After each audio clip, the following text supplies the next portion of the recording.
All right, it being on or about 6:30, I call the April 8th, 2024 meeting of the Easton Conservation Commission to order.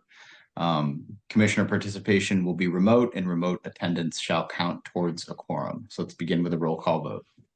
Benson present. Carol present. Crossman present. Altfels present. Spady present. All right, let's call our first order of business, continued hearings and possible deliberations, 40 Prospect Street. Jen, did you want to say it? Yeah, they requested a continuance to the 4/29 meeting.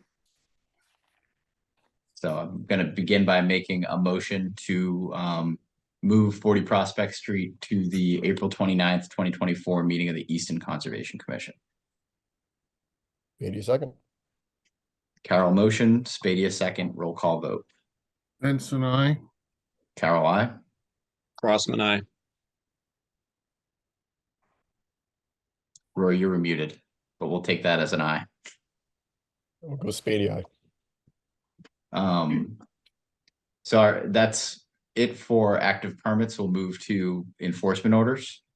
So I guess I'll call the first one, which is 109 Rockland Street for cutting vegetation, grading, and filling of a wetland. I don't see their wetland consultant. We did get an email. Jen, did you have a chance to, did you see that? No, I leave at 4:30, so Okay. I won't see anything past that. So at 6:04, we received an email from Michelle stating that there was a medical emergency. She's not going to make it tonight. Okay. And asked for a continuance. Okay. I think given what was stated in the email, I think it's appropriate. So Jen, do I need a motion to move this or? Yes. It's a motion to rehear the 109 Rockland Street enforcement issue at the April 29th meeting of the commission. Spady second. Carol motion, Spady a second, roll call vote. Benson, I. Carol, I. Crossman, aye. Altfels aye. Spady aye. So that brings us to our next issue, which is 80 Short Street, filling of wetland and some new patio that was constructed without a permit. Do we have anyone here for this? Jim. Yep, hold on, let me promote Jim.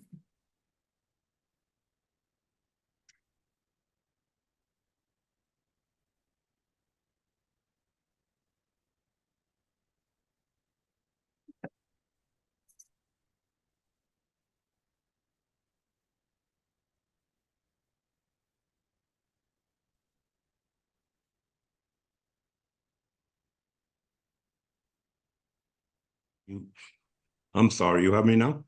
Yes. We can hear you, but we can't see you. Okay. Well, you probably don't want to see me. I worked all day long. You need to see me? No. I think we can move forward without seeing you unless you wanted to show us some plans or something of that nature. Well, what I did, if it's possible, I just need a little help with the application for the permit. I did start filing the application last couple of days. I did upload the plans that were done on the patio, and it's just a couple of the verbiage I don't understand. Okay. So I think if I'm correct about this, we were here for this issue in December. And there was a plan to potentially begin some plantings under the enforcement issue for the clearing for the filling in the buffer zone. Yeah, we just couldn't do it at the time of the year because it was too cold. At the last meeting, I did have the engineer come out. He showed me where I had to just pick up a little bit more of the land in two separate spots, like a yard or two more of fill before he can come back out, prove it off to you guys, because I already have the soil on site. Okay. The soil's here. I didn't spread any of the soil until he approves the grade was proper, and then just update you guys. Okay. So the issue with the permit is for the additional section of patio, and you're having some issues completing the permit. We did a concrete patio inside the fence on our extension of our pool area. Okay. And at the beginning, I did apply for a permit with the building department, and I was unaware that I had to apply for a permit with you folks. So the building department said it was not required, so we just moved forward until we found out there was obviously an infraction. Okay. Jennifer, we don't need a permit for the work that we've already talked about by way of the restoration work. The restoration work is permitted within an order of conditions, and that's probably very close to being expired. That's what the enforcement order and all the restoration work is, Right. you know, about. And so he probably needs some assistance from his engineer to finish the new application for the patio. Okay. I have to hire the engineer to do that. Town won't assist me on that.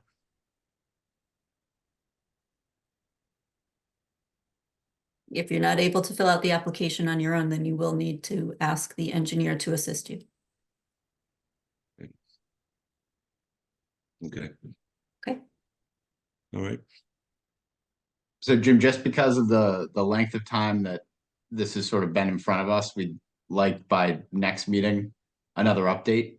And I'd like ideally to have that application for the patio that was put in at least submitted to our office in advance of that meeting, Okay. and a timeline for the start of work to fix the issue. Yeah, we're just waiting for the ground to harden up a little bit with all the weather we got. Again, I don't need to do much out there to stop before I can put down some soil. It's just a little bit soft out there to do anything right now. But yeah, I want to wrap it up as quickly as possible, hopefully within weeks, and the ground will dry enough where I can get that graded off properly. Or we call everybody back out, make sure everything's satisfied with everybody, lay the soil down in the seed I have, and then start the planting. Okay, I think that makes sense. So we have, our next meeting is 4/29, and we'd ask for an update on the progress that's been made then, and I'd like to see the application before us for the patio. Okay, so basically, like, the town can't assist me on filling out the application for the permit, right? I think you're gonna have to use your engineer. So, and the answer to that would be no. Correct. All right, no problem. Okay, well, I'll put a call in him tomorrow and see when he can help me with that. All right, any comments or questions from other members of the commission here? Rory?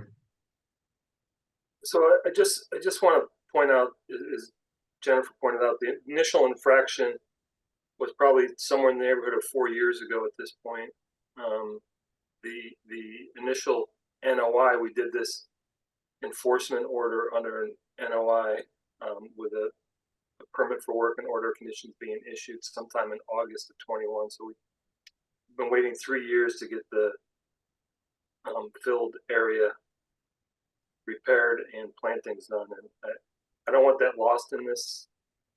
I know there are two separate issues, that and then the new patio. So just from my perspective, we've been incredibly patient. Thank you, Rory. Does anyone else have anything they'd like to add?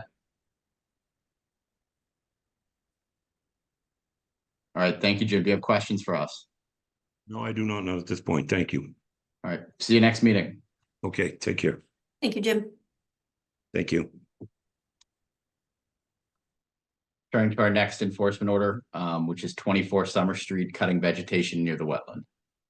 At the last meeting, we had a draft map that we put on the screen for everyone to look at. The property owner now has the copy of that and is working on the wetland application. Okay. And you've been in contact? Just after the last meeting, yeah. All right, so we'll give that until the 29th. I think that the owner of 24 Summer Street understood what was going on, and we had an appropriate plan there. Yes. Do we need a motion to continue that issue, or? Nope. Just an open enforcement? Yeah. 5 Jonathan Drive, I can give an update on this. Mike and I were supposed to go out, and we didn't get to it between last meeting and this meeting, so that's on us and mostly me. So I will coordinate that between now and the 29th, and we'll make sure that's moving as it needs to be.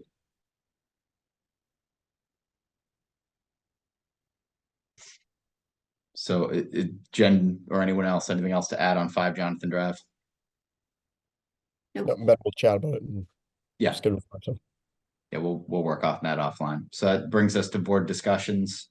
And our first order of business under board discussions is an ongoing noise complaint regarding Tufts Farms. And I see Karen Maloof has her hand up, so I will promote her.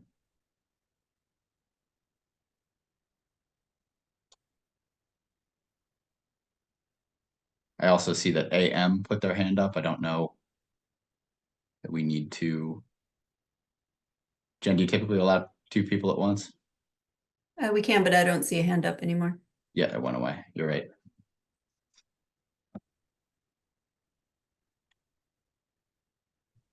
Can you hear me okay? We can hear you, but we can't see you. Okay, I'll put my camera on and then you can see me too. Okay, first of all, I want to thank you guys as a committee because I know the Conservation Committee works to keep nature beautiful in Easton. And that's one of the reasons we recently moved here. We did our research before we moved, and it's very important to me that nature remains a little bit virgin and that there is a community that values that. So I want to thank you guys for all the work that you do now, because it shows now and it also will show in generations in the future. Second, I want it to be noted that I am not against animals. I come from a family of 3 generations of veterinarians, so I've been around animals all my life. I was in 4-H for more than 10 years, so many of you know what that means. And I have lived on a farm and raised animals, so I know everything that comes with the right to farm and what that comes with raising animals. So I'm not against animals. I love having them around me, and I've had them around me all my life. So the letter that I wrote back in December, which was just a couple months after the sheep moved in, addressed a couple different issues. The first issue was the Tufts master plan and my value for maintaining that path forward and in the way that it was spelled out. And I know that that does include animals. The Tufts master plan specifically mentions 5 to 10 animals, and that was what I expected when I moved here. There was also a complaint in my letter about the odor and the noise. I do appreciate that some of the committee members said they came out to the farm to check on the odor. I know that depends on air, depends on how recently it rained, if the manure has been dissipated or not. But the last I was told by Mr. Finnegan, there are 199 sheep there. And I think it's safe to say that 5 of any animal would make an odor, whether it's horses or pigs or sheep or dogs, any animals have an odor. And I know that you guys walked through there and didn't smell any, well, sorry, let me take that back. You said you smelled hay, not sheep. I'm surprised if you walk through 199 sheep that you can't smell them, because we smell them from very far away. And those of us who own property around the area, we smell it in our homes as well. As far as the noise goes, it doesn't bother everyone. It bothers me specifically because I work from home, and I've been told in meetings to turn off my microphone even when I'm speaking because of the noise of the sheep, even when my windows and doors are closed. So that doesn't affect everyone as much as it does me, but it is a significant noise. It's not constant also. I mean, you could come out here at any given day at a time and maybe not hear it. I did consult some veterinarians, and they said for the amount of noise there is, they're either missing their babies or they're not being fed properly. So I'm not going to monitor that, but I just need it to be noted that the noise is significant enough that more than one veterinarian has told me there's an issue, that sheep don't normally make that much noise. So we need to keep that in mind. Mr. Finnegan is not here to hear it. You guys are not here to hear it. But we smell it and we hear it. And I'm going to let other people talk about their experiences, but I have been told by people that when they walk into their garage from their house and the garage doors close, that they almost gag. So the smell is significant when it's there, and it is affecting our ability to just live our daily lives. The last thing I just want to mention is that it is put out there on social media, specifically on Mr. Finnegan's website, that the area is maintained like a park, and there are nice walking trails for people to walk, and that you can purchase eggs, and it's maintained like a park. And I have a problem with people saying something that is completely different than what's actually happening. Recently, you guys as a commission closed down that area to us, and we cannot walk there. I understand that it's in the interest of developing the parking lot. Usually when places are shut down, it's because of hazards or there is equipment there that is dangerous to the public. But I just think it's very important to the people who live around here, and I'll let everybody else say how important it is to them. But it's very important to me that we actually see it like it is and imagine it better than it is and make it better than it is. So right now it's closed off to the public. Right now we can't walk on any trails there. Right now there is not a parking lot. I know that's part of the plan, but right now it's shut down and we can't access it. And that land was given to the town to be maintained and for the house to be lived in. And that's not what's happening. Thank you. Karen, would you mind just introducing yourself for the record as well? Yes, sure. My name's Karen Maloof, spelled M-A-A-L-O-U-F like Fred. And I live at 100 Canton Street, which is directly next to the farm. Thank you very much. First, I guess this is a question for Jennifer and other members of the commission. Is that closed off? It's just, or is there just no parking right now? There's no parking. There are no trails there. Anyway, there haven't been trails there. Okay. But people were opening barns, opening doors to the gates. And so it had to be marked as, do not Okay. open those areas until the parking lot and the trail are actually constructed. Okay. Currently, it's chained off and it was announced in the town crier that we don't have access. Thank you, Karen. It's just, that's not my typical access to that trail network. And I had sort of, for some reason, thought that there was an access point back there. But it is, I mean, it is certainly within our next couple of meetings to talk about the new parking plan and to create some additional access in that area. I have read your email. I've reviewed the video, and thank you for bringing the issue to our attention. I'm interested in hearing from your neighbors, and Dan's here to talk to us as well. I think we're kind of balancing the interests on this and trying to figure out what to do about this. And we have reviewed what you sent. So if you don't have anything else to add right now, we'd be happy to hear you again, but there are a couple people with their hands up and we'd like to just sort of gauge what other people have to say here. Sure. I'd love to hear what they have to say too. Thank you guys for listening. You're very welcome. So Jim has had his hand up first. I'm not sure if he is commenting on this issue, but let's allow him to talk for sake of first come, first serve. I'm Jim's wife, and I'm speaking on his behalf. We live 3 doors down from there, from the sheep farm. We're all for animals. We walk our grandchildren down by there, but to the point where it's, how do we know how many more sheep are going to be allowed? Is there a number of, what's going to happen? I mean, I don't want to have to close my windows. When you drive over on a road and you smell a skunk, I don't want to have to. I'm a person that opens my windows all the time. It's not fair, and I want to know if he's going to be allowed more sheep, or where's this going? We just have no idea. We haven't been informed at all. Thank you. Would you mind just introducing yourself for the record? I apologize. I had thought you were somebody who was here for an earlier enforcement issue because the name was the same and I don't see a last name. I'm Ann Nicoli. I'm Jim Nicoli's wife. Thank you. I'm not familiar with doing this. Our daughter had to set us up with this, but we're just 3 houses down. So yeah. And you know what? And we hear the gun range on the weekends. That's tolerable. And and the sheep are tolerable here this far down, and I don't know, unless somebody's shooting a real big round, I'll be in my house and I'm like, what are they? They're going nuts, so I run out. My main concern is, how many is he going to be putting on this property? Is he going to keep applying for it? I mean, I want to open my windows. I understand. And thank you for your comment. I think the purpose tonight is really to just ascertain the scope of the issue, see if we can come up with some solutions and figure this out. So thank you. It's important to hear what people think. Thank you.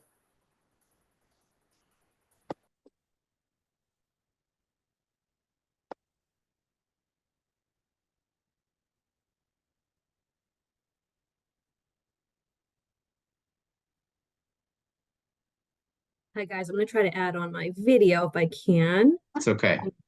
Okay, cool. This is Ann Dow Keeper. We live at 98 Canton Street, so right in front of Karen.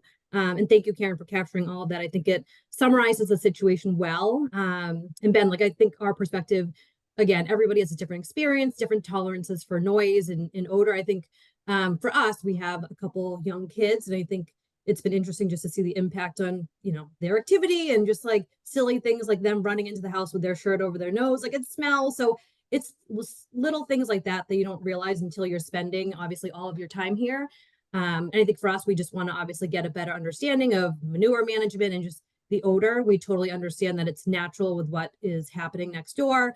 But I think there are some pieces of information that were shared with us in terms of the sheep shifting to jobs in the spring. So that was super encouraging to us, and we just love to understand what the plan is for that. But yeah, just definitely want to kind of reinforce what Karen said. I think the odor is definitely an issue, and I think it's more so like when you live here, just the impact it has on you.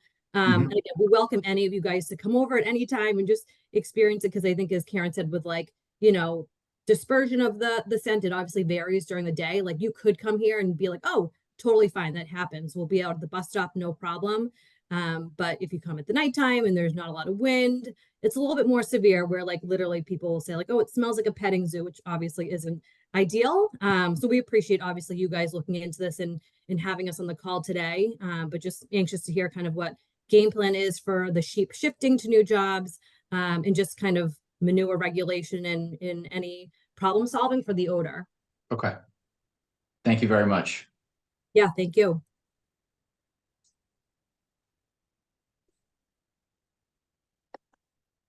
It looks like there's an AM with their hand up as well. Yes, hi, can you hear me? We can hear you. Would you mind just starting by introducing yourself for the record? Of course, I'm a frequent visitor to the Canton area. My parents live at 100 Canton Street, and I would just like to show my support in numbers by, you know, reinstating everything that's already been said. It does smell absolutely horrible, like bad enough that you have to hold your breath every time that, you know, you go outside and there's a flare up of the smell, and it's an embarrassing level. It's an embarrassing level of smell to the point where I don't feel like I can have people come over to, you know, that property, because it's absolutely horrible. You can't step outside, you can't open a window. So I'm just glad that this is being discussed, and wanted to show my support to all of those that feel the same. Thank you very much. Thank you.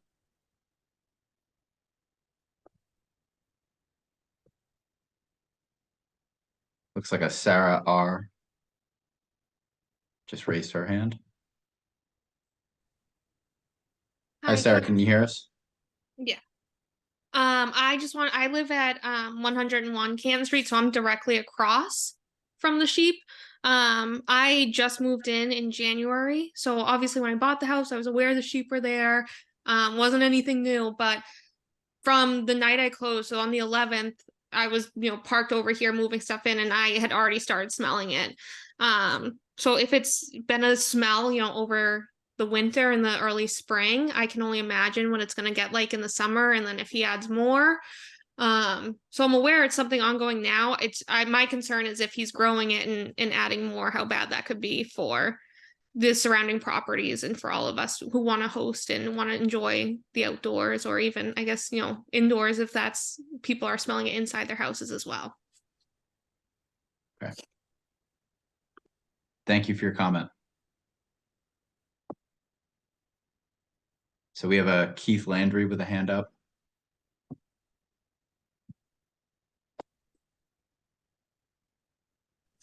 Hello. Hi, Keith. How are you? Good. How are you? Good. Would you mind just starting by introducing yourself for the record? Sure. I'm here with my wife, Kimberly. We live at 80 Canton Street, so we're probably about 4 or 5 houses down from the farm. And I think the end of the summer or in the fall, I started smelling strong urine smell. And it's really disgusting, to say the least. I mean, and just to echo everybody else's comments, it is pretty unbearable out there. We also have young children. You know, I don't even want to walk my dog out there. But it is pretty bad and it definitely needs to be addressed. Yeah. And again, just to echo, everybody else has done a great job. So we're echoing their comments as well and concerns. And I did a little research on the Solar Shepherd company. And Yep. I understand the end result is to take these herds to solar farms and, you know, maintain around the solar panels. But he's using this as a storage for 200 plus sheep. It's not to better the Tufts farm. It's real. I mean, it's really bad. I mean, I also looked at the master plan, and I don't think this is the master plan to have sheep storage. And I'm talking hundreds of sheep. We're not talking, you know, 4 or 5 sheep, some 20 chickens and a couple goats. I mean, this is a business. This is not to better the town of Easton. Thank you. It looks like Karen has her hand back up, so I'm going to ask her to, I'll unmute her and ask her to address us.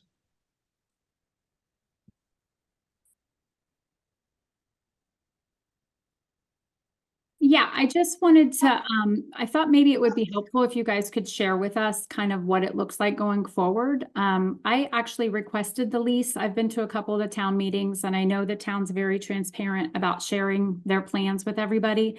I did request the lease. I did not receive that back in my email request.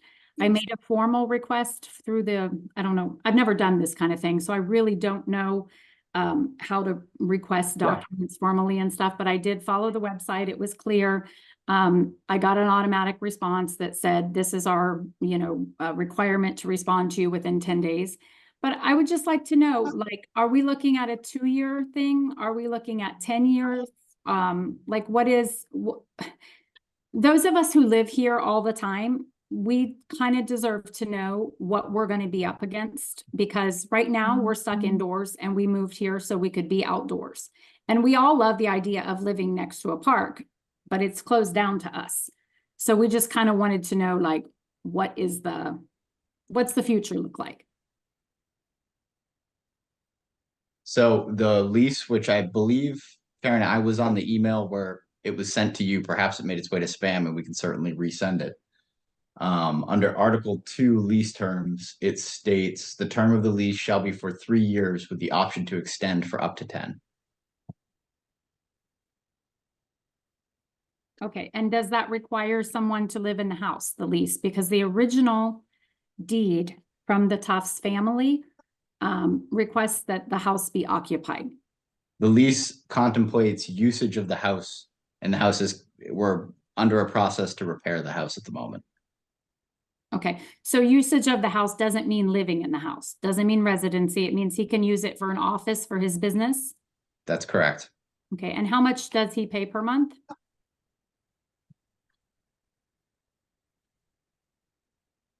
I believe it's $1,050.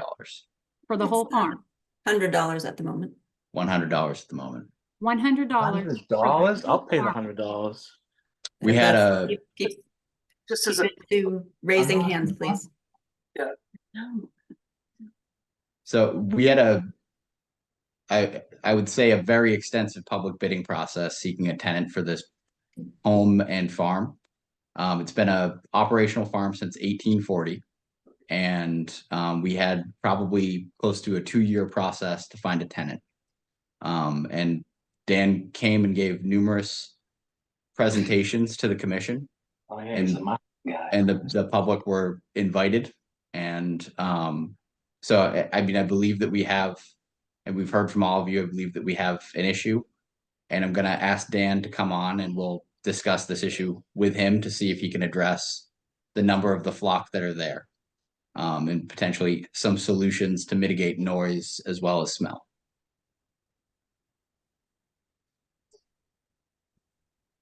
Hi, my name is Wally Maloof. I'm Karen's husband. I've been on this call, appreciate all the things that you guys trying to help with. I just want to add one thing. Is it worth upsetting the whole neighborhood for that $1,000 or $100 per month that you're getting for the town versus all the taxpayers, whatever they're paying in this neighborhood? This is something that I ask you to really look at. I think we don't mind having somebody that can maintain this, but when it becomes a nuisance to the entire neighborhood, and this is only the people that right now they're coming forward and complaining, not to mention the people that probably are not aware of what are the venues to go about and complain about these kind of things. I think you ought to really seriously consider about keeping this guy right here. I'm sorry, I'm a little bit harsh on this in my discussion right now because I'm really upset. I am a person that I bought this house because I want to sit outside in my backyard and enjoy the nature of this town. I love this town. It's a great town, beautiful. We go walking in all the parks around. But right now, we can barely open a window. I had some people over last Sunday for lunch. They told me, how can you manage to live in this neighborhood? This is not the neighborhood and the reputation we want to project for the town of Easton. When somebody else goes out there and said, oh my God, I was visiting my friends over there in Easton, and you should have been there to see how bad it smells.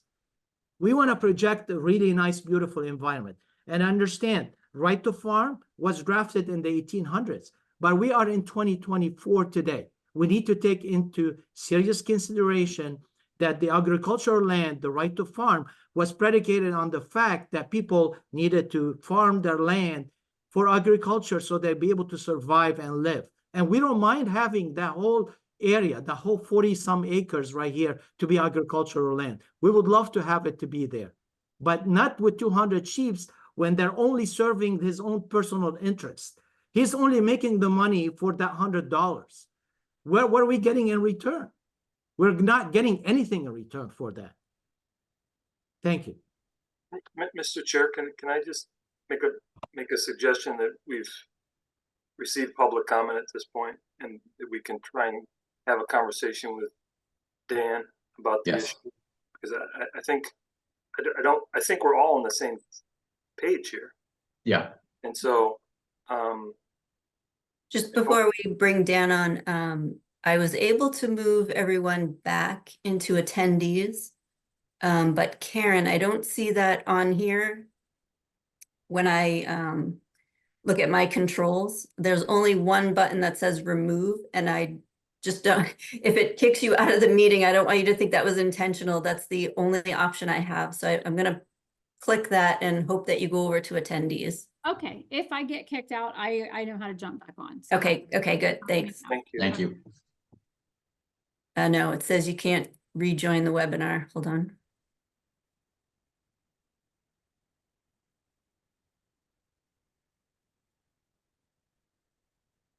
Try that.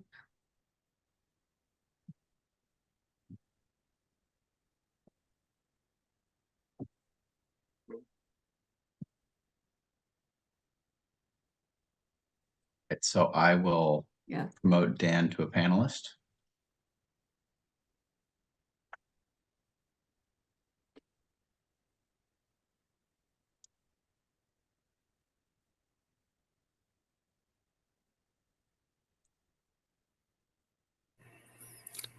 Good evening. Hey, Dan, can you hear us and see us? Yes, I can. Can you hear me? We can hear you. We can see you. Great. Thank you. I appreciate it.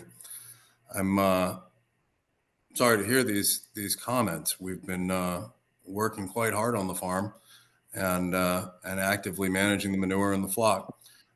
First comment, I'd want to make is that we don't have any plans to expand the flock beyond the size it is today. Haven't had any plans to do that. We don't have anything to that effect on our website either. You know, we're here managing the farm on a daily basis, managing the manure, actively cleaning the pens, and maintaining the health of the sheep. Our program for that aligns with the Town of Easton Manure Management Plan. We keep fresh wood chips on hand at all times. Right now, we're down to about 25 yards, maybe 30. After a heavy rain or at any time that it's needed, and definitely at a minimum weekly during dry weather, we replace all the ground in these pens with fresh wood chips. That seems to mitigate any odor that we can identify on the property in the vicinity of the sheep. I've never visited any of these other properties, but I don't smell the sheep there at Tufts Farm. Manure that is there is composted in the historic compost location in accordance with the Easton Manure Management Plan. We actively manage that compost pile. It's as far on the property as you can get from any neighbor, and we turn that pile actively, and we keep it covered with bedding or chips in between. I think that the source of the odor might relate to some of the extreme rains we've had over the last several weeks. It does take us, we need to let the ground drain a little bit. So it's sometimes a day or two after that heavy rain before we can get in there with fresh wood chips. During that time period, there may be an odor. But the pens are clean, the animals are healthy, the animals are doing quite well. As it relates to the noise complaint, the animals rarely make much noise. They're prey animals, and they try to remain as quiet and unobtrusive as possible. When they do make noise is during feeding time, and we do feed grain to supplement local hay. Local hay is not the most nutritious hay available in New England here. We're selenium deficient soils, so we do supplement with grain. We typically feed the grain between 10 and 4 in the afternoon on any given day. There are advantages to feeding your animals closer to midday with ewes, and that's when we typically do that. So the noise that the animals make is, for the most part, clustered to a 10-minute period from the moment my hand touches the latch on the grain shed to the moment they begin eating at the trough. It's about a 10-minute period. The animals are not located near the grain storage, but they seem to hear the latch. They can't see me, but they can hear me opening that. From the moment we open that, as fast as we possibly can, we lay out all the grain, get them in there. It is about a 10-minute period while they're excited. They do have access to quality hay 24 hours a day. It's not a starvation issue of any kind. It's just the grain is it's very palatable to the animals. They love it. They get very excited for the grain. Has some sugar content in it to make it more palatable, and they do make a ruckus for that 10 minutes until we get them in there eating. Dan, could you talk a little bit about the number of animals there and what that looks like over the next, let's say, 3 months? Yes. Right now we're at our peak on the property. There's 195, I believe, at the moment on the property, and they're almost entirely females. The sheep, the bulk of the sheep flock does leave the property, or will leave the property. This is our first season here.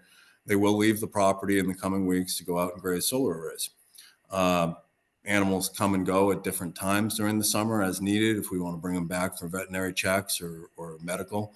But for the most part, the majority of the animals will be off property during the grazing season and return in the fall, late fall.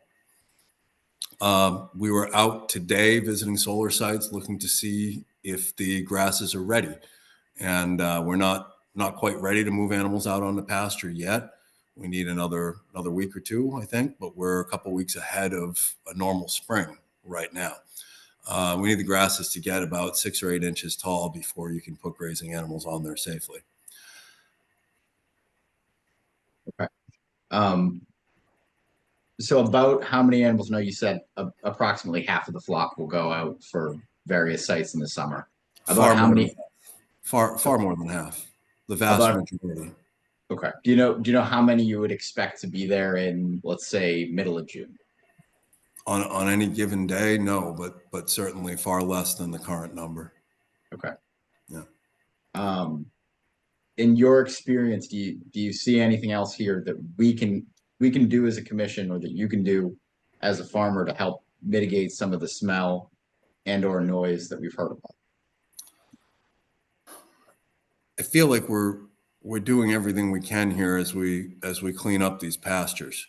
Some of the ground is contaminated with trash and debris that we're still removing and working out of there. We've pulled hundreds of pounds of trash out of that pasture. We'd like to have the animals spread a lot further across the property, and getting them out of that containment pen and being able to move them around would help us with that manure issue. I think we're awfully close to that. We've got a little bit more cleaning to do in that back area. That's, I think, the size of it. We've brought other farmers on to look at the operation. They've been impressed with what they found. Thank you. Thanks. Nathan, did you have a question for Dan? No, just a comment. I don't doubt that you guys are, obviously actively maintaining that farm and doing, the best job you can. But just as a note, I have smelled the aforementioned smell. I guess, and I read some of the emails that talked about, elevation and direction and where you might smell it and might not. So I smelled it, I guess in the area of that street, like on the cemetery side. I have smelt it a couple of times. So even though, like I said, you're doing a lot of, you're doing everything, by the book, I think the neighbors do have a viable, complaint, because there is a smell that I have smelled it several times. And I would be interested to see now that, once those sheep come off property, if anything changes. Thank you, Nathan. Al? Yes, I've done some, oops. Sorry.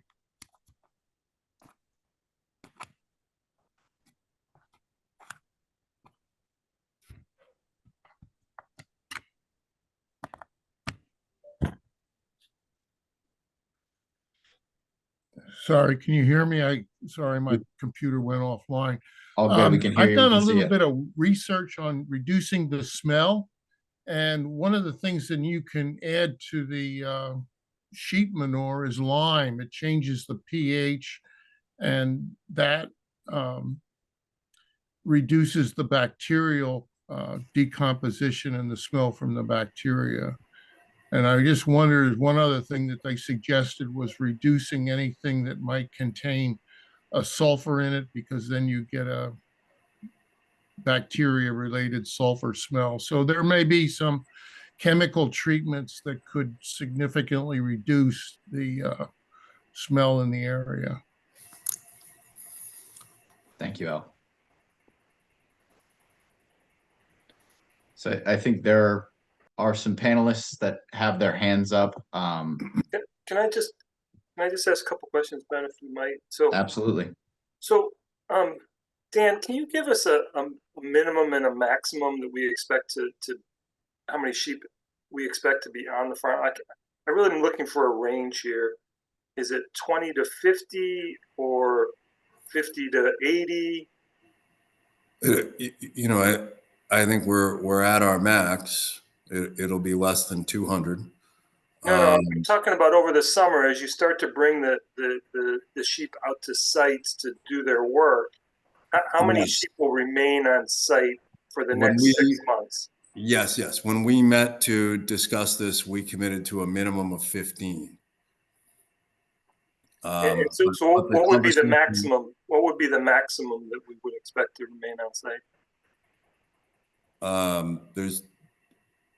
the max number we have is 200. If we had a, if we No, had a I'm need talking to about bring them back, normal working conditions where you're sending the sheep out to, and I'm understanding that by agreement that it allows you to have 200, but I'm saying, is your expectation at some point over the summer that you may have all 200 sheep on site? No, it is not. It is not.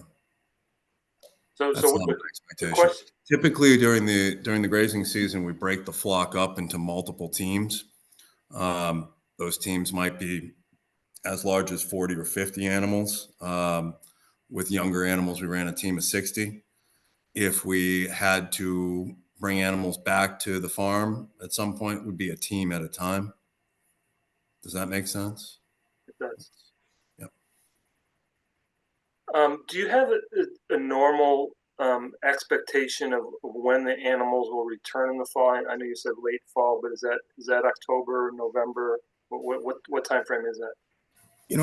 I can go back and look over the last 5 or 6 years and pull together dates on that, but really we're working with Mother Nature's calendar here. So we're a couple weeks ahead this spring. Last year we grazed through Thanksgiving. Other years we've been back. The pastures stopped growing in mid-October. So it varies tremendously depending on the grow season. But Okay, if the grass as early as mid-October, as late as late November. So yes. So Yes. so that's just really what I'm looking for here. Sure. Thanks. Thank you. Thank you, Ben. Certainly. I was just going to mention a couple things. Please. Dan mentioned all of the trash and the materials that have been taken off the property. I think it's important to realize that, it's only been maybe 6 months, certainly been less than a year. Dan and Solar Shepherd have had to take a lot of trash off the property. And to get the whole system running, we're still in the beginning stages of that. So it does take a little bit of time to organize everything. He's still trying to figure out where, the fencing goes.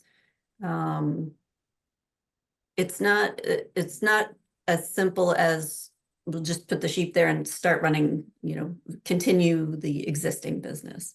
There's a lot of puzzle piecing that has to be done while still managing the sheep. And, at any time where we have had a concern, Dan's been very receptive and, tried to figure out, what needs to be done, what can be done. And that's certainly something that's ongoing. We certainly expect, that we'll continue working together to try to find these solutions. And it's good to hear everyone's concerns. And just remember that it is a working farm. It's been a working farm since, the 1800s. The property will continue to be a farm, but we'll all, continue to try to work together and, figure out solutions to some of these problems. So just wanted to mention that, it's still we're still in the, the baby steps of trying to get the farm working. And part of that is the way the farm was left by the previous tenant. There's a lot of issues that have to be overcome. And we're just trying to, pull everything together. So, thanks, Dan, for all the work that you have been doing. We certainly do appreciate you being there. Conservation property is, it's important in the town, natural resource protection and ongoing agricultural purposes. That is what the RFP requested. And this is the type of project through multiple, public meetings that we were trying to get. And so, again, we're just going to continue working to try to address the concerns, but we have a signed lease for a particular project that you brought before the commission, and that was approved. Okay, that's it. Thank you, Jennifer. Thank you, Dan. I think tonight we're not gonna probably have a solution for anybody, but I think between now, I know between now and next meeting, I will go and visit the site and I will work with the commission and Dan to try to figure out a plan that hopefully will meet the satisfaction of the neighbors who expressed some concerns tonight. I do have a couple people who have their hands up, so I would like them to speak, but I would ask that comments just be kept as brief as possible. I don't think this is an issue that we're going to get to the bottom of tonight. So I'm going to begin.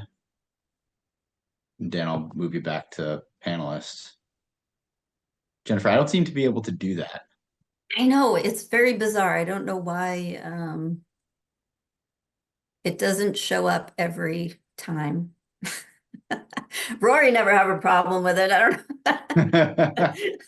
don't know why Rory has never had an issue moving people, back and forth. He's just better at this than us. Much better, apparently. I can assure you I am not.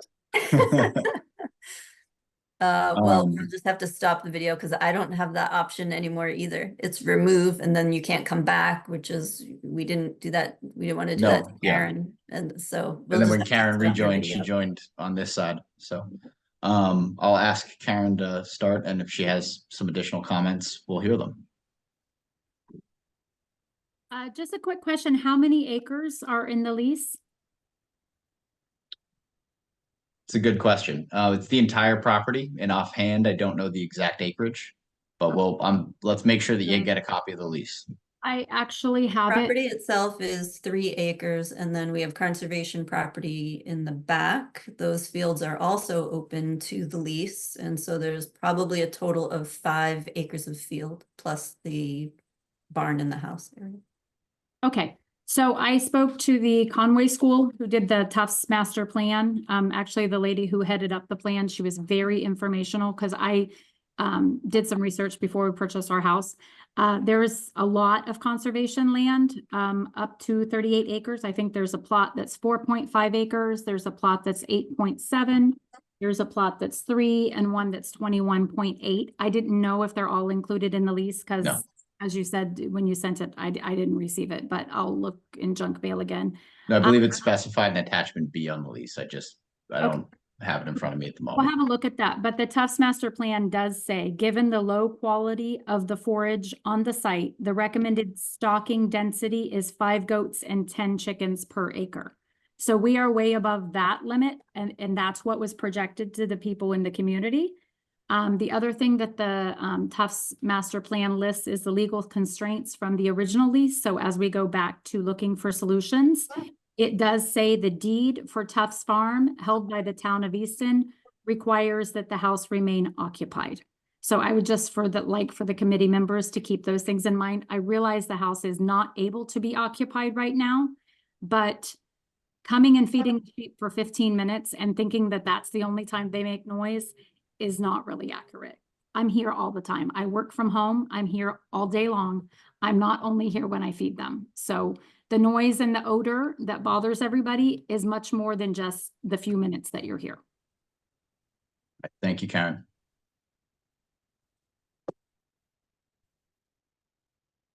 So I'll move Jim up.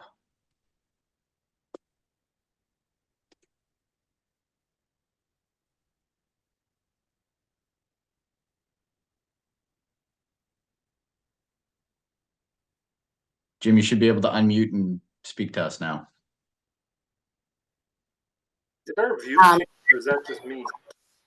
No, you actually Rory actually addressed most of my concerns was the number of sheep. Now, is that going to increase? Could he increase it to more sheep, or is that the limit? I think he told us that the most that we'll see on this property are what is there right now, and that'll be decreasing over the summer. Oh, is that something that will be in writing? Or, I don't want to find out that in the fall he purchased another 100 sheep. I mean, we should know whether he's able to do that or not able to do that. The lease covers what was in the proposal, which is an attachment to the lease. And that requires that he can only have 200 sheep on the property? I think that was the maximum that was proposed, and we'll have to go back to the lease and double check that for you. Okay. All right. Thank you. Thank you.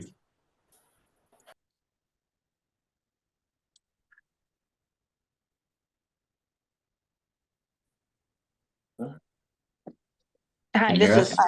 yep, this is just Kimberly again. Just to comment on Karen's, I'm also work remote full-time. And I can record the sheep and it's more, I mean, I've recorded them and sent them to my neighbor that's 3 houses down. So it is throughout the day. The other thing, I've never seen anybody over there. I've never seen a person over there besides these sheep. So I find it interesting that he makes comments that there, you know, people are here. I've never seen anybody. I don't know if anybody else has, but you know, I just see sheep and hear Okay. them and smell them. Thank you for your comment. Can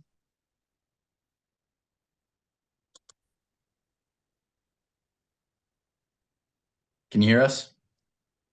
Awesome. Thanks, guys. Appreciate it. I just have a couple quick comments, a couple quick questions. So appreciate the insight from Dan. It's obviously quite interesting to us as fellow neighbors. I mean, as Nate said, it sounds like boxes are being checked. Like obviously the manure management plan is in place. I think probably for us, like mitigation almost seems like too passive of a word. I think we're looking for a more aggressive plan to ensure that, I know you can't eliminate the odor, but how do we aggressively reduce the odor? So I would just say how we're looking at this mitigation, it sounds like, yes, it's probably being managed and it's, you know, things are being done. But I think all of us who are neighbors and experiencing it down the street would probably just like a more aggressive plan and just understand what that is. And then I would just say too, just to put it in perspective, I know we're not going to solve everything. It's never going to be perfect, but I would say for me personally, for our family, I would absolutely tackle and prioritize odor over noise. I just don't want them to be treated equally. I don't know if the other neighbors agree, but I would say like, for me, odor would be number one because that's quite problematic. And then I guess my 2 quick questions are just on the manure management plan. How is compliance being checked? Is there somebody going there to say, yep, it passes the regulations? I would just be curious about how that's being monitored. And if that is being monitored, are the visits announced or are they unannounced? So just quick follow-ups. And then my second question, and maybe Dan can address this later, is he mentioned the grazing season. I think we would probably like to know, like, how is it defined? Everything feels a little bit loose in terms of numbers and dates and seasons. So if we can get more clarity on that, that would be awesome to say, okay, here's the window that we think that more sheep will be off site. And then, okay, fall, here's our definition of when they would be returning, just so we kind of understand the whole landscape. But again, appreciate all of you guys. Thank you. Thank you.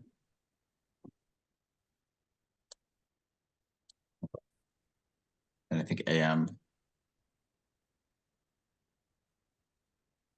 Yes, I would just like to ask that if the sheep go and eat under the solar panels during the summertime and then that herd comes back to the farm to poop, how would that help the issue, even if they're temporarily off the land for the day or for a couple days, if they'll eventually be coming back after grazing?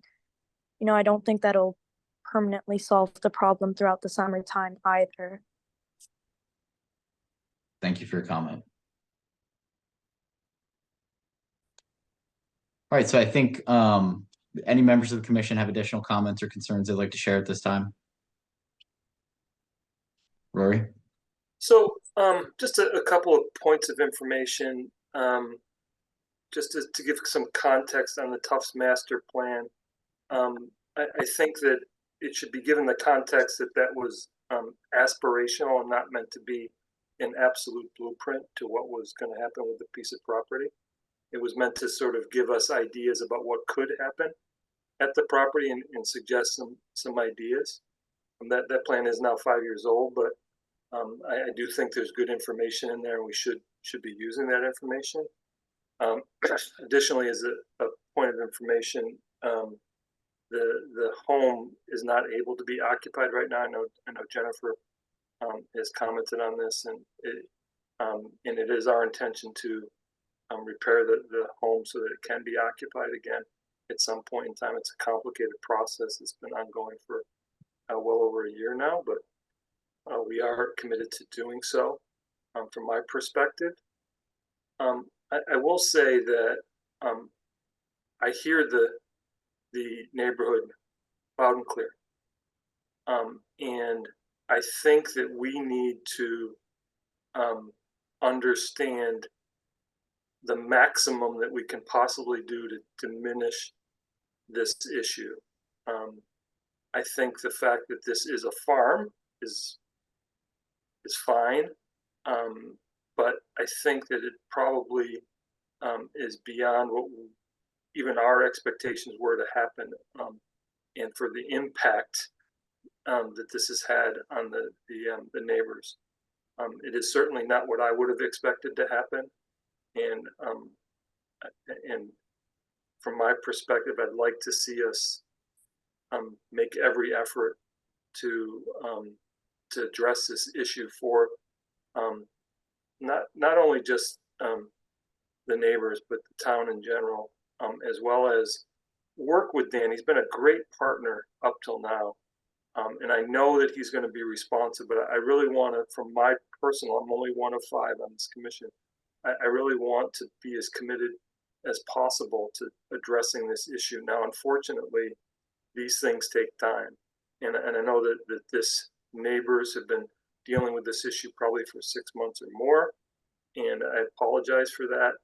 But I do want you to understand from my perspective that that I will be supportive of whatever actions we can possibly take here to do this. Now, we have a legal binding agreement with the tenant, so we're in some ways restricted, but understanding the relationship that we have with Dan from the beginning would certainly make it something that we can certainly work with. So I just did want to express without any doubt that my own personal approach to this is that we need to do something. I really appreciated Commissioner Benson doing some research and seeing if there were some mitigation measures that could be taken. We have some work for us to do on our own to try and get out there and understand what potential things. I'm not a sheep farmer. My expertise lies in other areas. And so I do take this seriously, and I really do want the neighbors to hear that from me personally, and I'm sure that they would hear something similar from other commission members. So thank you for letting me speak. Thank you, Rory. I agree with Rory. I echo his sentiments. Al, Mike, anything you'd like to add? Totally. I think there may be some things that can be done, as Rory mentioned, and I mentioned that could help on at least the smell issue. Thank you. And for me, this is a pretty passionate property for myself too. So this is definitely something I'm happy to help out with Dan if he needs any assistance, and we can get this ball rolling. So Thank you. Jim has raised his hand again. I'm going to allow just one final public comment here.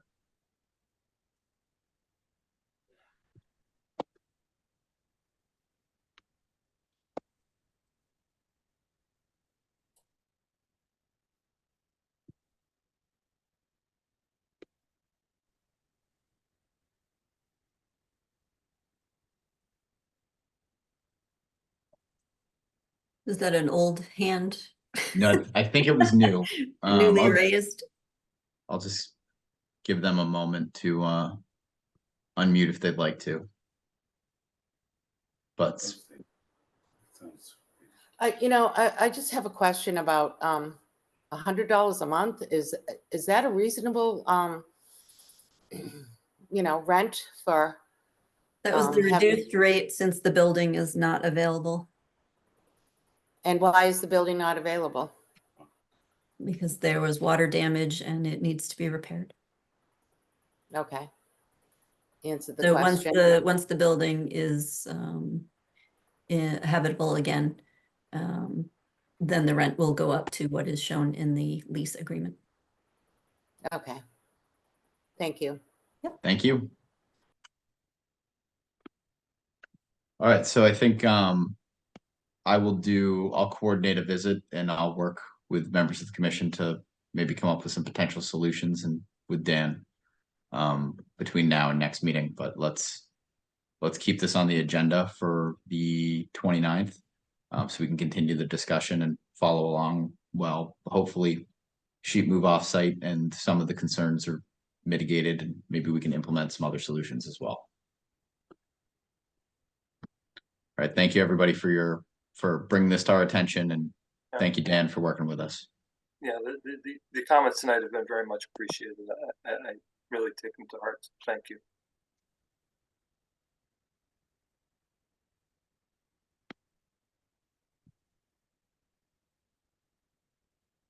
Side effect of this is that I have now misplaced our agenda, so give me a moment.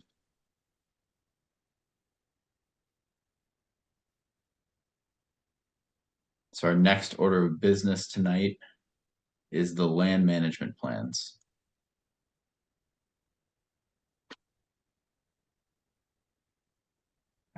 Yes, we've been talking about land management a little bit off and on. So I have a draft plan that I started and just wanted to show you what a plan would look like.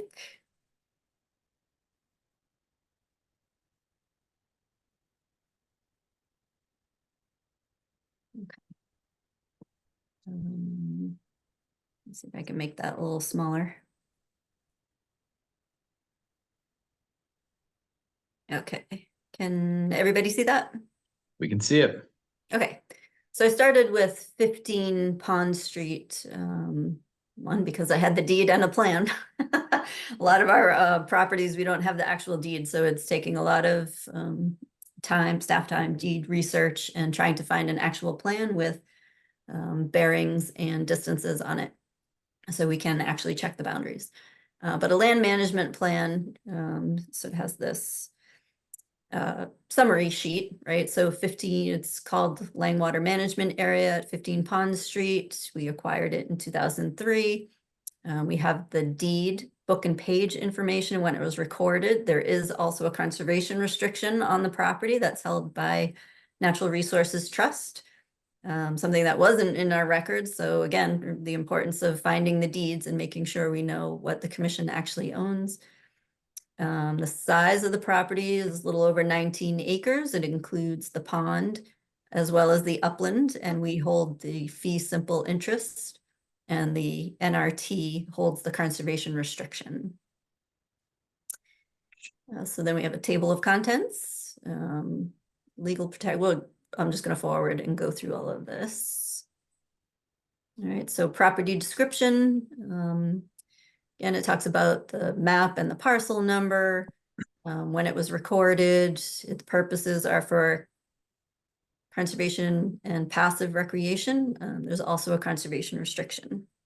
It lists legal protections. So Chapter 40, Section 8C is the Conservation Commission Act that allows the Conservation Commission to acquire and manage property.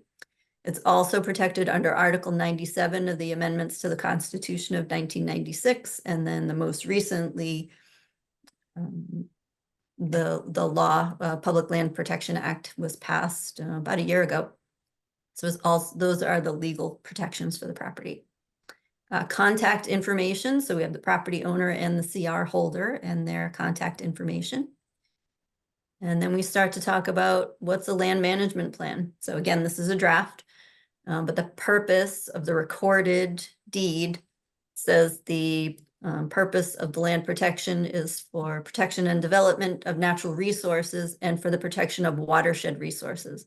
So the primary purpose for this land to be preserved is for natural resource protection. Passive recreation is secondary. So passive recreation can be allowed as long as it doesn't interfere with natural resource protection. Passive recreation activities include the walking, birding, nature observation. There's not enough land there for cross-country skiing. Nature photography. There's kayaking, fishing, canoeing that could happen there. Jennifer, is this from the conservation restriction, the language of what's primary and secondary, or is this pursuant to the statute? Yep, It's from the deed itself, it's from the statute, and it's from the conservation restriction. So that I compiled them all together here. Okay, and is that typical that we'll see them with NRT or another organization being the, I guess, beneficiary of the restriction? Wouldn't it typically be the state? Nope. No, the state doesn't usually hold conservation restrictions. Usually it's another entity, or the Conservation Commission can hold a conservation restriction on private property. Got it. We would not be able to hold a conservation restriction on our own property, because then we're, the gatekeepers to it. We're watching ourselves. And then one more annoying interruption here. Not Conservation restrictions have an expiration date, right? Isn't it presumed that they go for 40 years? Nope, that's Now I a got- now I gotta look into that. easement. That's an easement or a deed recording. If it's a conservation restriction signed by Secretary of Environmental Affairs, it is in perpetuity. Taking me back to property law. Yeah.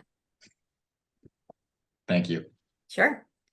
So I started with natural community. I have not been to the property to actually list the natural community types, deciduous forest, forested wetland, emergent marsh, shrub, scrub, swamp. Those are all things I know from being at the property once. But we will go back and actually look at the native vegetation and come up with more information. So this will be fluffed up quite a bit. It also has the 100-year floodplain, which is important to note. And there is an existing trail. And then special interest areas, when I look on Mass Mapper, which is the state GIS program, we can go into all different map layers. Natural Heritage and Endangered Species Program listed a portion of the property as a designated priority vegetation natural community. So the forested river natural community is an important habitat type throughout the whole state. And so it's important to note it on this property and then make management decisions based on that. A lot of rocky outcroppings, and when you get down to the pond, there's, a pretty nice scenic view. It's a private residence, private bridge, but standing on conservation property, it is a scenic area and it's nice to view. So I didn't get to wildlife habitat yet, but permitted public activities, we check the ones that are applicable. Things that are prohibited, we check those also. Motorized vehicles are never permitted on conservation property, just by nature of the statute. I did not observe any structures. 2 other sections to fill out: known stewardship, potential issues or problems. That would be things like abutters dumping compost on conservation land, or abutters creating their own trails beyond the kiosk and the trailhead area, or things like invasive species. Those are things we would be looking for when we do the site inspection. And stewardship responsibilities would be basically how we lay out how we're going to manage that property. What are we going to do for trail maintenance? If we create a kayak launch area, what are we going to do for that? If there's invasive species, how will we manage that? And then if there's any active forestry or agricultural management areas. Next part deals with the mapping. And I think I stuck those at the end. But the monitoring maps and the site visit report will take up quite a bit of time. There's a lot of information that goes into that. And basically, we need to be able to take the property map, follow the boundaries, and take photographs with lat and long and aspect and whatever other data we can get on there. Make sure we can find all of the bounds. If it's a drill hole in a stone, if it's an iron pipe, we're trying to find those property boundaries as well, and taking photographs of them. We have to label all the photographs. This is a state form. It's a template. And then all the photographs are documented. There's a section on how to amend it once the commission comes up with a draft of how they want to manage the property. If there's any changes to it, there's a procedure for how you change that. And it's usually at a public hearing or public meeting. Signatures of the Conservation Commission. And then here's just some of the mapping, right? So the property includes this upland area here off of Pond Street, and then the pond itself. I included an aerial photo. This is the floodplain map, so the blue is the floodplain, or the teal. I included the soil map. Prime farmland soils is also important to manage. This is that natural heritage area, so the riverine natural community. That's a unique community type with it throughout the state, not just through Easton. So that is marked onto the plan as well, and that looks like my last page of the draft. So you can see it's a lot of work to manage property. It's not just, oh, where should we put the trail, or where should we put the trailhead in a parking area? You know, what do we want to write on the kiosk? Everything starts with the natural resource protection. That is what the Conservation Commission Act specifically says for the Conservation Commission and how they're going to manage their property. So just wanted you to get a flavor of, you know, what's been started. This is hopefully what we will have for all of conservation properties, but they are going to take some time just to even draft the basic portions of it, and then getting into the actual management. Jennifer, a couple of questions. Yes. And I'm really glad that we're doing this. Are we required to do this? You should have land management plans, and you definitely need to walk the boundaries. It's definitely required for anything that received state funding and anything that has a conservation restriction on it. More obviously, it's a best practice, but there isn't like a statute that requires us to do once a year, update all of our land management plans. To your No, knowledge. you don't have to update them, but you should have a land management plan for anything that received state funding: land grant, self-help grant, urban self-help, park, land and water conservation fund, any conservation restriction area. Thank you. Do we have a database of completed ones? You got a goose egg. Yeah, that's kind of what I thought. As we do these, would it be possible to post them to the website so that they're click-throughable when people search a property? So I'm hoping as we get closer to a more final draft, that we'll also do neighborhood meetings with people and go over what a land management plan is. We'll certainly have it as discussion during public meetings, and they can be posted on conservation website.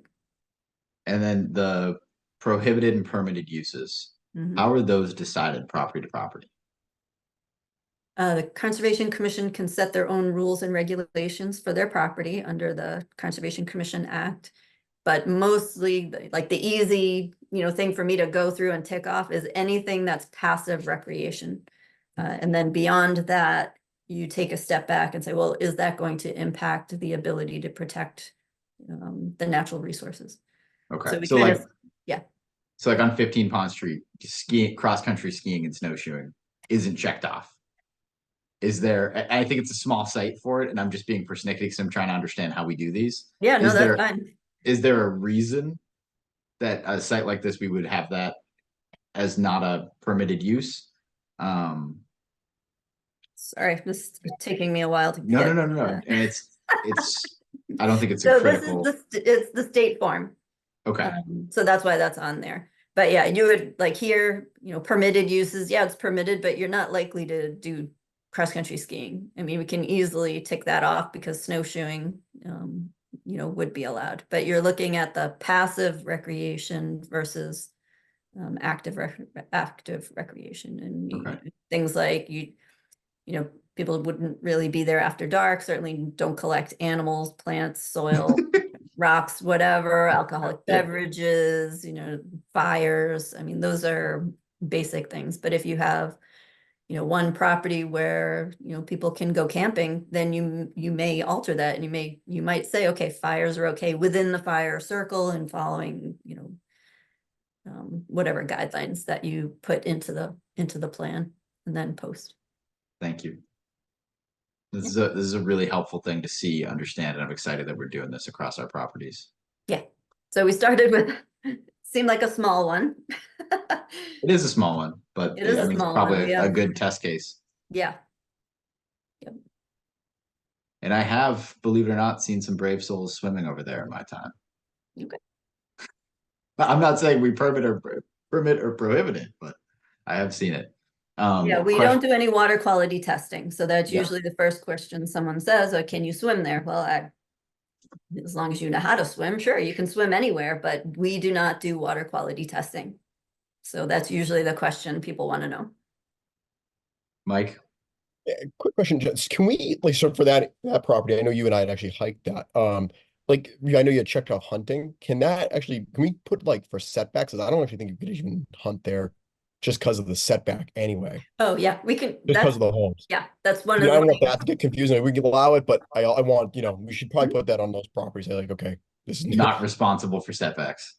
being right. Stay Yeah, 500 feet from a house. yeah, it should be there. Yeah. yeah. And I mean, I contacted the state probably right when I first started working here. They did a great map for us of setbacks for hunting. Right. I got that. I forgot. That was a great, yes. Yep. So, I mean, it's checked off just because we allow hunting on conservation property, but we haven't talked about the management left yet. This is just a super preliminary draft. We'll be getting into all of that together. Thank you. Yeah. Yeah, maybe that map is a good attachment. Yeah, it's very helpful. Any other members of the commission have questions? Comments? It's gonna take a while. Yeah. Do you have a priority list here? Yeah, I have one. Jennifer, how long did yeah. it take you to get to the state you are on the one that we're looking at tonight? Just so I can understand the order of magnitude. You mean how many hours? How many hours? It could be 20. Okay.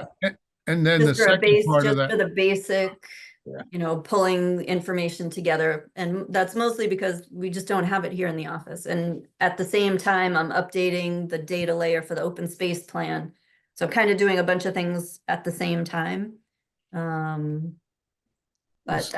that's easily 20. I mean, it's probably going to take another 2 or 3 days just to walk the property boundaries and photograph the boundaries, and then 2 or 3 days just to label the photos and put them in order. It is a time-consuming thing, but it's certainly important to do, and it gets you out on the property so you know what's there. And the second part of that is how many parcels would we have to do? I think there's like acres, 3,000 acres. Or 3,000. Huh? Not everything is going to have a management plan, right? There's a lot of land that the commission owns and manages that's, backland. It's wetland, it's floodplain. There are no trails there. You're not going to propose trails there. So those we have less to worry about. You want to start with something small and manageable, like this property that just has the 1 or 2 trails on it. And then once you really get your bearings and your feet wet on how to do this, you can start moving a little bit more quickly toward that, and then get to the bigger properties that have multiple parcels attached to them, because that's a lot of deed research. Yeah.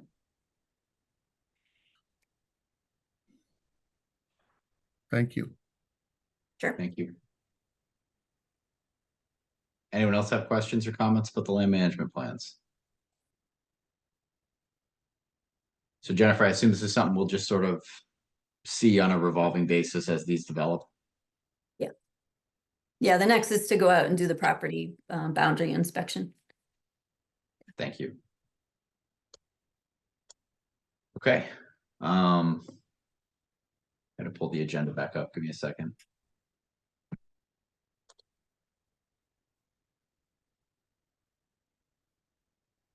Apologize, I have too many things open. It's okay. We're up to associate members. Yes. Yeah. So our next order of business is associate members. So historically, and by historically, I mean as long as I've been on the commission, we have had 3 associate members. I think we're somewhat unique in that most conservation commissions do not have non-voting members. And it's something we've done for, I think, more than a couple of decades as a way of organizing volunteers. So the associate commission members that we have are supposed to be renewed on an annual basis by a vote. and they have not been renewed. And so we set about, I think, a effort to better define the roles and to try to see if the folks who are out there as associate members still would like to be associate members. And if yes, coordinate as part of this initiative that we've had for doing land management plans and evaluating our resources, an effort to have a more coordinated check-in with folks who would like to be associate members and to use them as essentially team captains for our volunteers and to make sure that we're consistently communicating and on top of issues that arise on conservation land. So we circulated in the binder a description of what an associate member is, and we asked our outstanding members to join us tonight if they'd like to stay on. So Jennifer just pulled this up. I asked everyone has everybody seen this yet? Okay. And so just to, touch on there again, the purpose was just to just outline, what associate members are, so it was a little confusing in the beginning what associate members did and what their role is. And so this is just, pulling everybody together. We intend to have a trail meeting because that's one of the reasons that people want to be associate members. And again, who are all of the trail volunteers? We don't know that. So this is a great time to pull everybody together, talk about, what people are doing, what they'd like to do, work that into our management plans. And then hopefully with the land management plans, we'll also do a trail evaluation. Let's get to each trail, evaluate what's the surface type, what's the grade. These are things that we can put on kiosks and on the website for people who might have mobility issues. If they knew the slope or the grade or the surface type, they would know if that's a suitable place for them to go. The other thing is just making sure that, we have a lot of multi-users on our trails. Maybe some have erosion issues, maybe some don't. It's a great opportunity to go out and take a look at all of our trails with our trail volunteers. So they do a lot of great work. And, we have plans to, continue fostering that relationship. And so the first step was just to go over, who are our associate members, who are our volunteers, and just try to get a better handle on, who's doing what. So this is just a draft. I took it from the town of Sudbury. And so associate members in Easton typically have nothing to do with the Conservation Commission wetland permitting work. They're open space volunteers, which is great. So I drafted it as open space volunteers. They're typically been 1-year terms appointed by the select board. They're unofficial non-voting members, and they assist the Conservation Commission. So I put down the couple of things that I did know about, right? So trail maintenance, which is great, coordinating scout projects with the commission and with me, and updating the commission on status of trail work. So they don't participate in wetland permitting, they don't sign documents or, participate in anything on behalf of the commission unless there's a specific vote by the Conservation Commission for that. And then we mentioned, well, it'd be great if we heard, if we got together a little bit more often and maybe ask them to come in for quarterly meetings just to talk about what projects are going on, what needs work, and how to stay in touch better, basically, how to coordinate better. So this is just the draft. Does the commission see anything else on here or anything that needs to be Jennifer, changed? Jennifer, just a point of clarification. You've got the associate members are unofficial, non-voting volunteers and do not count toward a quorum. Just to make that perfectly clear. Do you want me to put that here? Yes. Okay, hang on. I just have to get my keyboard. That's a good addition, Al. Thank you. Yeah. Rory, I think you had your hand up. Yeah, I think also that, I think the most recent associate members have been concentrated on trail work. But I think that we probably want to make sure that we consider other type of open space. I know that there has been some consideration on farming and that type of work as well.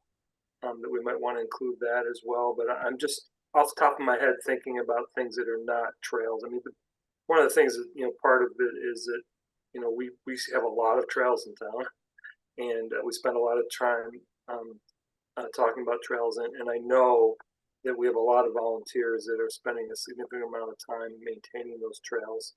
We do.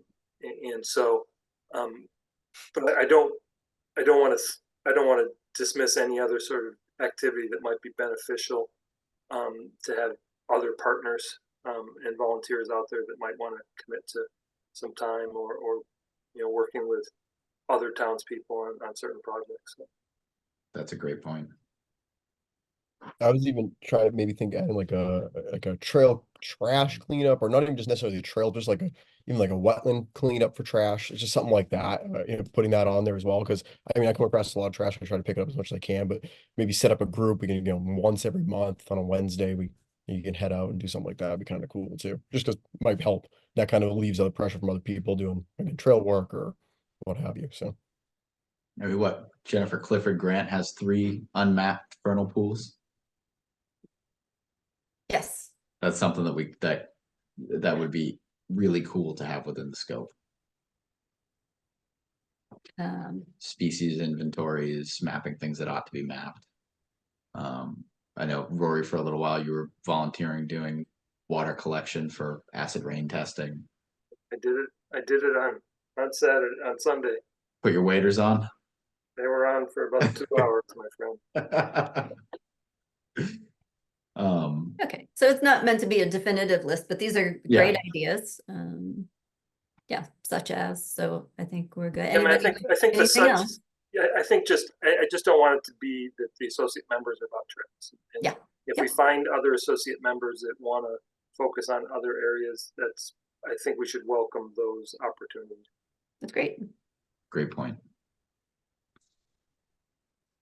So I think it looks like Chris Patrick has joined us. I believe the other person still interested in being an associate member is Jonathan Chase, but I don't see him here. So let's ask Chris to come up and just address us if he'd like to. Absolutely. Or any other public comment as well. I mean, this is just your draft that you're going over. So. Can you guys hear me okay? Yeah, we can hear you. Hi. Yeah, I'd like to contribute and continue to contribute. Great. Thank you. To helping out. As you know, I've been doing this since 2010. I've put in probably close to thousands of hours of trail work and trail projects. I have access to quite a bit of volunteers and quite a bit of touch points that include, as you know, the Boy Scouts, both troops in town. As you know, the New England Mountain Bike Association can bring a lot of volunteers to a project. And I even have my kids are no longer in high school. So I'm out of scouting now, but I still am getting active requests from the local scout troops for Eagle Scout candidates that are testing me or asking me questions about ideas for trail projects that would benefit the town. I've received one recently, and I would like to be able to find a way to channel those into the group so that you guys can consider them as well. And I also know of a bunch of areas where we need to attend to some issues that have been a problem for probably a couple of years now that I've been aware of, that I haven't really known how to deal with them because I think I was in a holding pattern due to the 57R on Randall Street. So my trail activities for proactive trail projects kind of came to a stop due to that one. And I think now that it's behind us, we can start proactively looking at issues that I'm aware of across town for consideration by the group here. Perfect. Just I was gonna stop share if that's okay. Yeah. Okay. From my perspective, the trail network in town would not be what it is without volunteers like Chris and the organizations he's been part of. The work that's been done by Boy Scouts and the Eagle Scout Project. I mean, to be quite honest, just the general residents of town that want to get involved. So I know Chris has a history with the Conservation Commission. He was a commissioner for a while and has maintained that relationship with the commission as well as with the properties.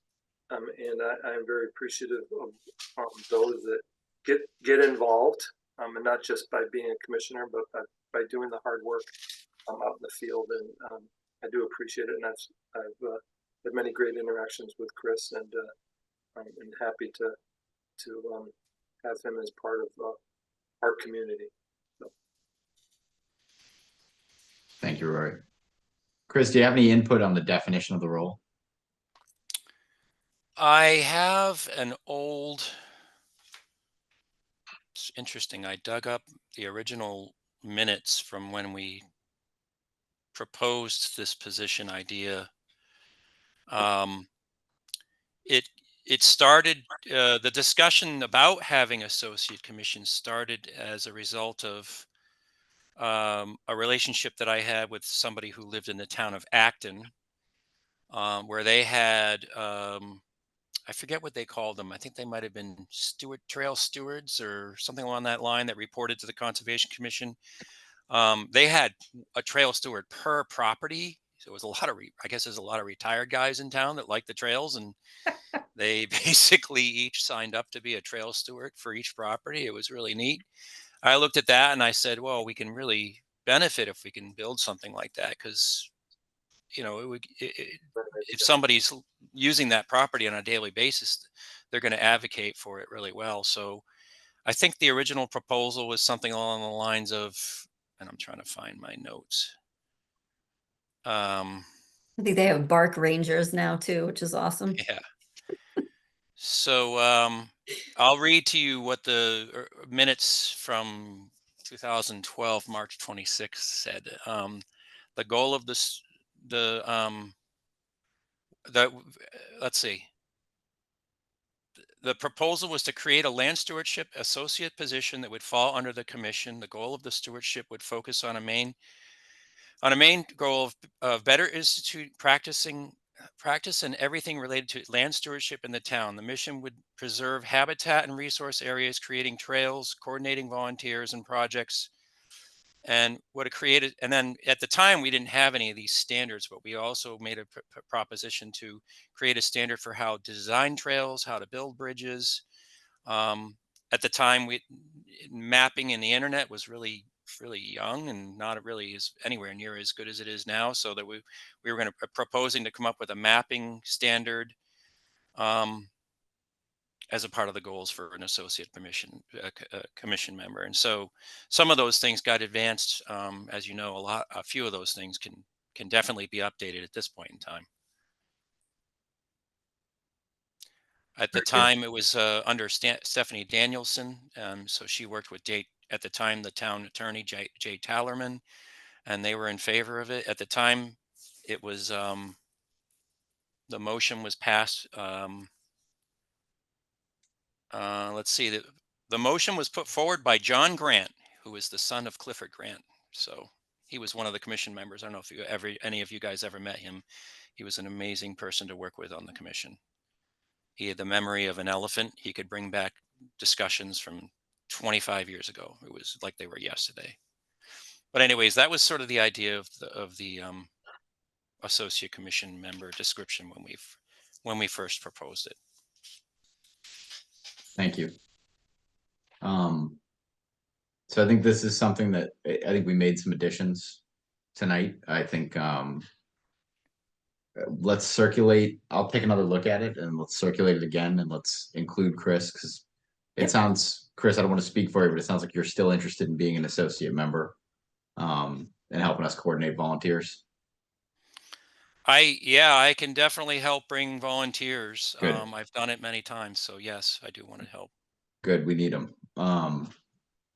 So let's include Chris in the final sort of rendition of this draft, and if you read it again and have some additional comments, please share them with us, but let's keep this on again for the next meeting and potentially vote on the description.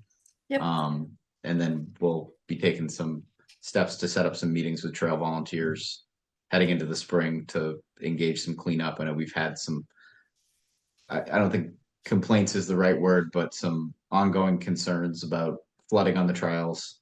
And then Chris, I think you raised to our attention this week that the main sign collapsed on itself at Clifford Grant. So Yeah. those are some of the sort of top of line stuff that I think we'll be addressing. Not that we can fix flooding on the trails, but I think I'm concerned about people creating new trails around the flooding. Yep. Could I ask Chris a question? Yeah, please.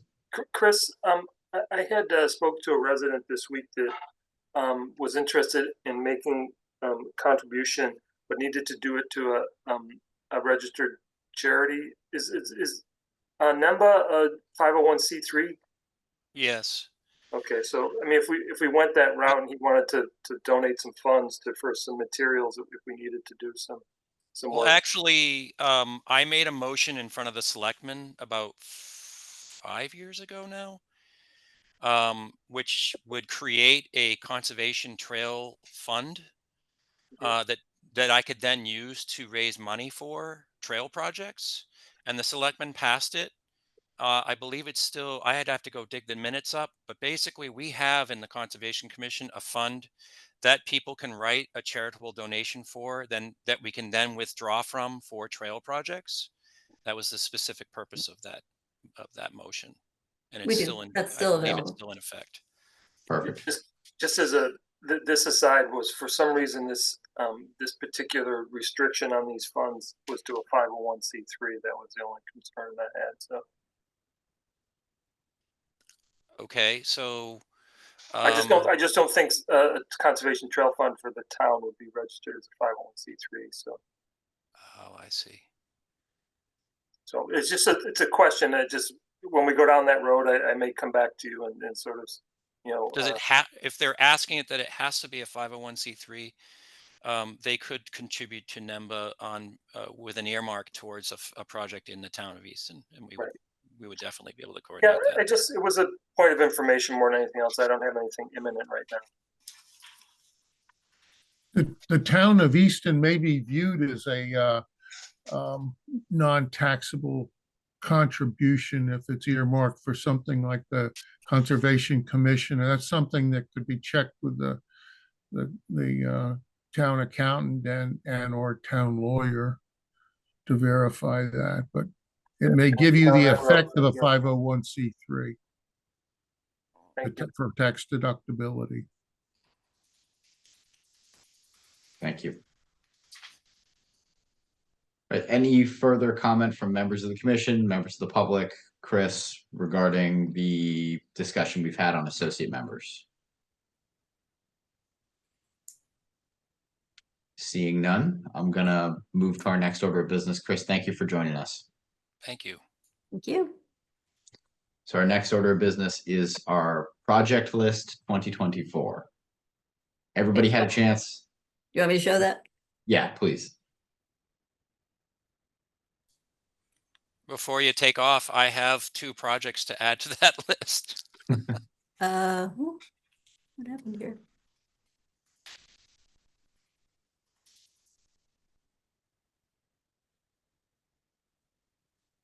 I'll write you a note with the project details that I would suggest so you can proceed.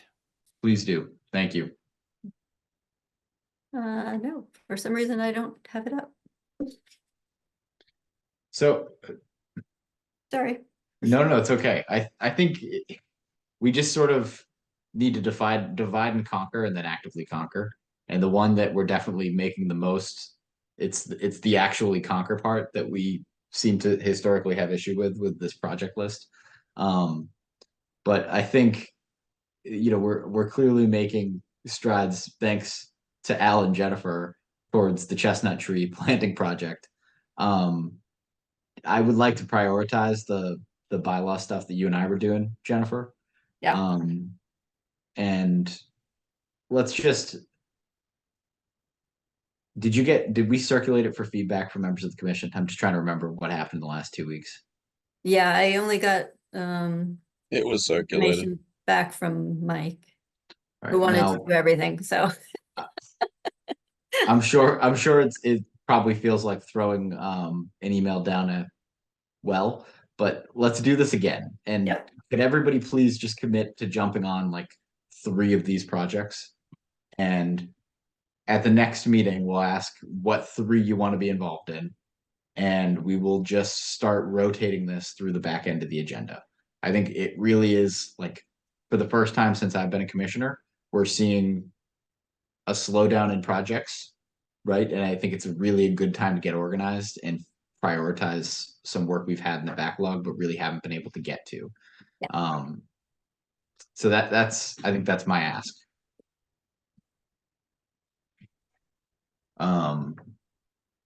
So let's go to town hall, landscape, public workshop. Yep, it's just a notice. There's going to be a town hall landscape planning public workshop. It's in person on Wednesday between 5:30 and 7:30. I understand it's not a 2-hour thing. It's show up, wander around the tables, make your comments, and then move along if you'd like. At town hall. And Jennifer's lobbying hard for these all to be edible plants, maybe a conflict. I of am interest. lobbying hard for edible plants. Our mass climate plan says Southeastern Mass is going to have some food insecurity. So great way to work on that is edible landscaping. I'm in. Would So everybody go would and the write it down. chestnut trees be possible for the landscape over there? Depends on what type of chestnut. American chestnut you can definitely eat. I don't know that people eat horse chestnut, but I can research it. No, there's other types. There's the Asian, etc. Yeah. There's commercially available chestnuts, so. Okay. Thank you. I'm on board with the chestnut, Al. Thank you. Okay, that's it. Next up is review minutes of the executive session that we had regarding Tufts Farms.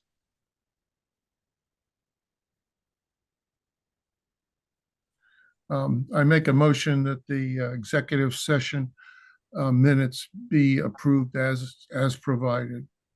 And then just hold those until the item is resolved. Right. Yeah. Up to you. Fady second. Benson motion, Spadia second, roll call vote. Benson, I. Carol, I. Crossman, aye.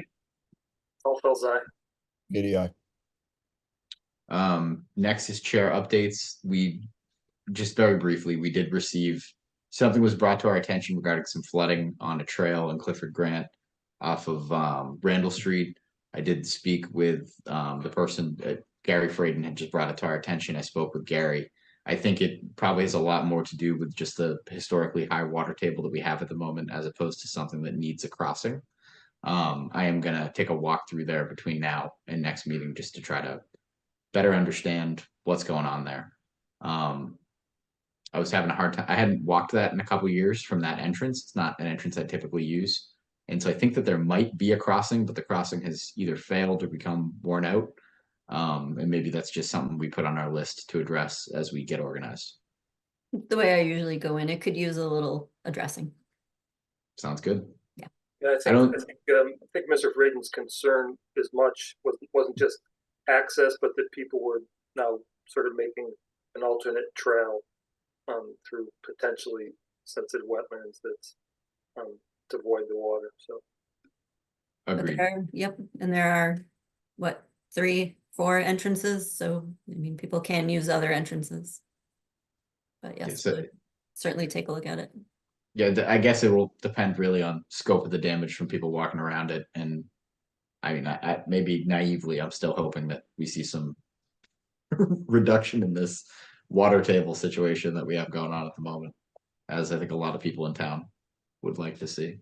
So just as a comment, somewhat related. So as you noted, I was out sampling this weekend around southeastern Massachusetts, and this is probably my 7th year, 8th year, somewhere along those lines. And I was all over parts of Bristol County, and I have not seen the water this high, this wide, this fast. In my years, there were streams that I would normally go right out into the middle of, that I was not going out into the middle of,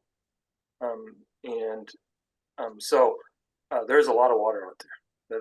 That's my comment. Is that, and you know, the real challenge here is to get people to understand that this water isn't all making it into the aquifer, and that we will probably likely be on water restrictions again this year.